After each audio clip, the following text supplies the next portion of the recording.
काल दिल्लीच्या लाल किल्ल्याच्या परिसरामध्ये जो बॉम्बस्फोट झाला, यानंतर आपल्या देशातले काही नालायक नेता आणि हरामखोर पत्रकार हे एका विशिष्ट समाजाला प्रोटेक्ट करण्यासाठी आपल्या देशाच्या सुरक्षा एजन्सी NIA, ATS आणि क्राईम ब्रांचवर प्रश्नचिन्ह उभे करत आहे. अबे चिवत्यांनो, यांच्यावर प्रश्न उचलायची अथॉरिटी तुम्हाला कोणी दिली? नाही, सांगा ना, तुम्हाला कोणी दिली? तुम्हाला राजनीती करायची आहे ना, तर ती वेगळ्या मुद्द्यावर करा. पण जेव्हा आपल्या देशावर संकट येतं तेव्हा तरी देशासाठी उभे राहा आणि ते राजनीती बाजूला ठेवा. तुम्हाला माहिती आहे या 10 दिवसामध्ये देशावर कोणकोणते संकट आले होते?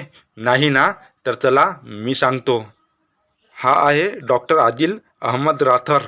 याला अनंतनाग जम्मू काश्मीरमध्ये पकडण्यात आले. आणि दुसरा आहे डॉक्टर मुजम्मिल शकील. याला फरीदाबादमध्ये पकडण्यात आले. आणि या दोघांपाशी काय काय सापडलं माहिती आहे? नाही ना, चला सांगतो.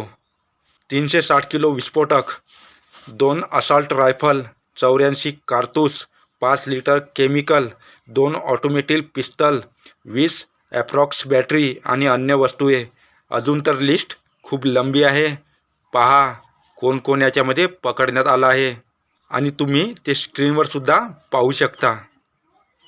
1 अरिफ निसार, 2 याशिर उल अशरफ, 3 मकसूद अहमद, 4 मौलवी इरफान अहमद, 5 जमीर अहमद, 6 मुजम्मिल अहमद जनाई, 7 आदिल.